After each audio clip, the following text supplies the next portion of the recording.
नगर परिषद कटंगी ने जांच दल को सौंपे दस्तावेज। सोमवार से 8 बिंदुओं के आधार पर शुरू होगी जांच। तालाब की पार पर आवास स्वीकृत। बालाघाट कलेक्टर डॉक्टर गिरीश कुमार मिश्रा के आदेश के बाद नगर परिषद कटंगी में प्रधानमंत्री आवास योजना शहरी में हुई गड़बड़ी की जांच अब धीरे से शुरू होने जा रही है। कलेक्टर ने इस पूरे मामले की जांच के लिए 18 सदस्यों की एक टीम का गठन किया है। इस टीम में जनपद पंचायत कटंगी के अधिकारी और रोजगार सहायक शामिल है। टीम का गठन करने के साथ ही कलेक्टर ने नगर परिषद कटंगी, मुख्य नगरपालिका अधिकारी और नोडल अधिकारी उपयंत्री को पीएम आवास से जुड़े 27 दस्तावेज जांच दल को उपलब्ध कराने के निर्देश दिए थे। नगर परिषद ने यह दस्तावेज जांच दल को गुरुवार की देर शाम तक सौंप दिया है। जांच दल के सदस्यों ने शुक्रवार को इन दस्तावेजों का अवलोकन किया। जांच दल के एक अधिकारी ने बताया कि सोमवार से मौका स्थल पहुंचकर बिंदुवार जांच की जाएगी। जैसा कि जांच दल को निर्देशित किया गया है कि वह हितग्राही की पात्रता की जांच, आवासों की स्थिति, स्वीकृत डीपीआर में नाम है या नहीं, स्वीकृत वर्ष, स्वीकृत आवास के दस्तावेजों की उपलब्धता, कार्य पूर्ण होने पर जियो टैग किया गया या नहीं, जियो टैग करने में कितना विलंब किया गया और जियो टैग के पश्चात भुगतान में कितना विलंब हुआ, इन बिंदुओं के आधार पर जांच करेगी। पीएम आवास वितरण में नगर परिषद के अधिकारियों और कर्मचारियों ने किस तरह से गड़बड़ घोटाला किया है, इसे और आसानी से समझना हो तो इसका एक छोटा सा नमूना वार्ड क्रमांक 12 में इन दिनों आसानी से देखा जा सकता है। दरअसल इस सप्ताह राजस्व अमले ने कटंगी शहर के बड़े तालाब की भूमि का अतिक्रमण चिन्हित किया है। राजस्व ने पाया है कि तालाब की पार पर कई मकान बने हैं। यहाँ मकान बने हैं, इसमें कोई ताजुब की बात नहीं है। ताजुब की बात तो यह है कि इनमें कई मकान प्रधानमंत्री आवास योजना के तहत बने हैं। नगर परिषद ने इन आवासों को किन आधारों पर स्वीकृति दी है, इस पर जांच के दौरान पता चलेगा। कलेक्टर ने जिन बिंदुओं के आधार पर जांच के लिए कहा है, उनमें एक बिंदु स्वीकृत आवास के दस्तावेज की उपलब्धता भी है। अब जब जांच होगी तो पता चलेगा कि हितग्राहियों ने कौन से दस्तावेज आवास योजना का लाभ प्रदान करने के लिए दिया है, या फिर नगर परिषद ने केवल टैक्स रसीद के आधार पर ही लाभ प्रदान कर दिया। यहाँ जानना जरूरी है कि एनजीटी के नियमों के तहत तालाब की पार पर किसी भी प्रकार का निर्माण कार्य नहीं किया जा सकता। बावजूद इसके नगर परिषद ने प्रधानमंत्री आवास योजना के तहत तालाब की पार पर आवासों के निर्माण करवा दिए हैं। कथित तौर पर नगर परिषद कटंगी में प्रधानमंत्री आवास योजना शहरी के घोटाले को वर्ष 2018-19 के तत्कालीन सीएमओ नोडल अधिकारी उपयंत्री राजेश चौक से लिपिक अशोक दुबे संलिप्त है। शहर में प्रधानमंत्री आवास योजना के हितग्राहियों को 5 साल से तीसरी किस्त की राशि नहीं मिल पाई है।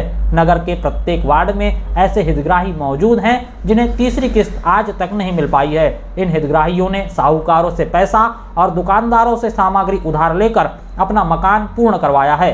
अब यह हितग्राही उधार की राशि चुका रहे हैं, जबकि कई हितग्राही आज भी उधार नहीं चुका पाए हैं, केवल ब्याज की राशि ही अदा कर रहे हैं। खैर, कलेक्टर से प्रधानमंत्री आवास योजना शहरी मामले की जांच के आदेश के बाद हितग्राहियों ने थोड़ी राहत की सांस ली है, मगर हितग्राही तीसरी किस्त के साथ दोषी अधिकारी और कर्मचारियों पर भी कार्रवाई की मांग कर रहे हैं।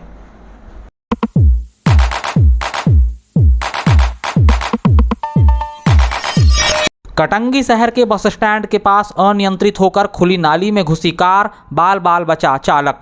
कटंगी शहर के बस स्टैंड के पास लालबर्रा रोड की तरफ जाने वाले सड़क मार्ग पर एक कार अनियंत्रित होकर खुली नाली में घुस गई, जिसे काफ़ी मुश्किलों के बाद जैसे तैसे कर बाहर निकाला गया। गनीमत की बात तो यह रही कि कार की स्पीड बहुत अधिक नहीं होने के कारण कार चालक बाल बाल बच गया। स्थानीय लोगों ने बताया कि जिस खुली नाली में कार घुसी है, इसके पहले भी वहां इस तरह की और भी कई छोटी बड़ी दुर्घटनाएं हो चुकी है, जिससे वाहन क्षतिग्रस्त होने के साथ ही वाहन चालक चोटिल हुए हैं। मगर इन तमाम सड़क हादसों से नगर परिषद ने कोई सबक नहीं लिया।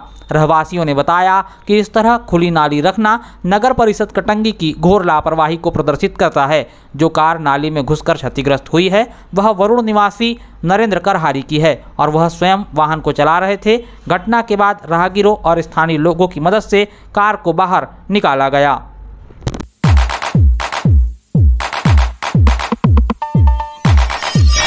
लावारिस हालत में घूमते मिली युवती, महिलाओं ने पुलिस के किया सुपुर्द।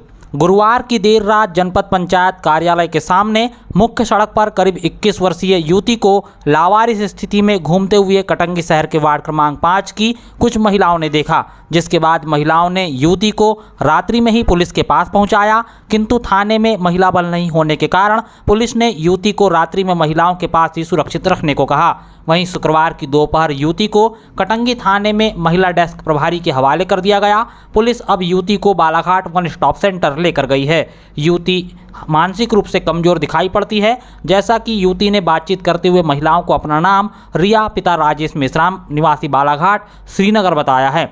युवती ने बताया कि उसके माता पिता नहीं हैं और वह अपने चाचा चाची के पास रहती है। वह कटंगी वार्ड क्रमांक 4 में अपनी किसी सहेली से मिलने के लिए आई थी, लेकिन जिस सहेली का नाम युवती ने महिलाओं को बताया, उस नाम की युवती वार्ड क्रमांक 4 में निवासी नहीं करती। युवती ने महिलाओं को यह भी बताया कि उसके पास कुछ पैसे थे जो गुम हो गए। हालांकि युवती की इस बात से महिलाएं संतुष्ट नहीं थी। फिलहाल पुलिस अब युवती की सही पहचान और परिजनों के बारे में पता लगाने में जुट चुकी है। युवती कटंगी कैसे आई, इस बारे में अभी कोई पुष्टि नहीं हो पाई है। आप लोग थाने आए थे, क्या विषय लेकर के आए थे? रात को हमें एक लड़की मिली थी ब्लॉक के पास, अकेली थी। तो हम लोगों ने, सब महिलाओं ने अपने पास उसको रखे रात को, और सब महिला अभी लाके उसको थाने में सुपुर्द कर दिए पुलिस वालों को। ठीक है, मतलब जो बालिका है कुछ अपना नाम परिचय बताई, कहाँ से? नहीं बता रही है, बस वो अपना नाम रिया मेश्राम बता रही है, और माँ बाप उसके नहीं है। अपनी चाची के साथ रहती हूँ और उसके साथ प्रताड़ित हूँ, इसलिए मैं कटंगी आई। अच्छा, कहाँ की निवासी कुछ बताइए ऐसा? हाँ, वो बता रही है बालाघाट का, पर बालाघाट में श्रीनगर नहीं है।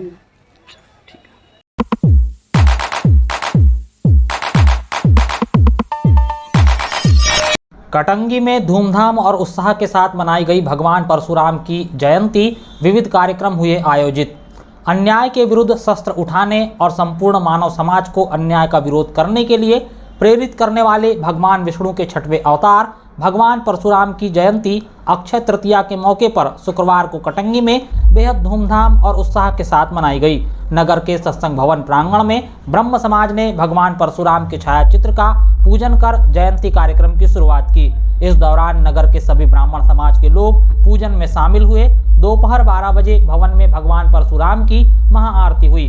तत्पश्चात महिला मंडल के तत्वाधान में बाल कलाकारों के सांस्कृतिक कार्यक्रम का आयोजन करवाया गया। इसके अलावा अलग अलग गतिविधियां भी हुई। शाम को सत्संग भवन से विशाल रैली निकाली गई, जिसमें समाज के सभी वर्ग ने बढ़ चढ़कर हिस्सा लिया और पूरे शहर का भ्रमण किया। रैली में राम भक्त हनुमान, भगवान शिव, मां भवानी, भगवान परशुराम, भगवान राधा कृष्ण सहित अन्य देवी देवताओं की जीवंत झांकी मुख्य आकर्षण का केंद्र रही। राम भक्त हनुमान की जीवंत झांकी ने डीजे पर बजने वाले भजनों पर जगह जगह नृत्य की प्रस्तुति दी। रैली ने पूरे शहर का भ्रमण कर यथा स्थान पर विराम लिया, जहां मंची कार्यक्रम का आयोजन हुआ, जिसमें अतिथियों, समाज के वरिष्ठजनों, समाज के प्रतिभावान छात्र छात्राओं के सम्मान के अलावा सामाजिक दायित्वों का ईमानदारी से निर्वहन करने वाली सामाजिक और शैक्षणिक संस्थाओं को सम्मानित किया गया। सम्मान समारोह के बाद मंची कार्यक्रम का आयोजन हुआ। मंची कार्यक्रम में डॉक्टर पंकज दुबे, जिला स्वास्थ्य एवं खंड चिकित्सा अधिकारी, शुभम तिवारी, प्रबंधक पंजाब नेशनल बैंक, श्रीमती नम्रता उपाध्याय, महिला उद्यमी श्रीमती मधु ऋषि शुक्ला, जिला पंचायत सदस्य बतौर मुख्य अतिथि के रूप में शामिल हुई। इनके अलावा डॉक्टर मोनिका दुबे, प्राध्यापक शासकीय राजा भोज महाविद्यालय, समीर शुक्ला, पूर्व अध्यक्ष ब्राह्मण समाज तिरोड़ी विशिष्ट अतिथि रहे।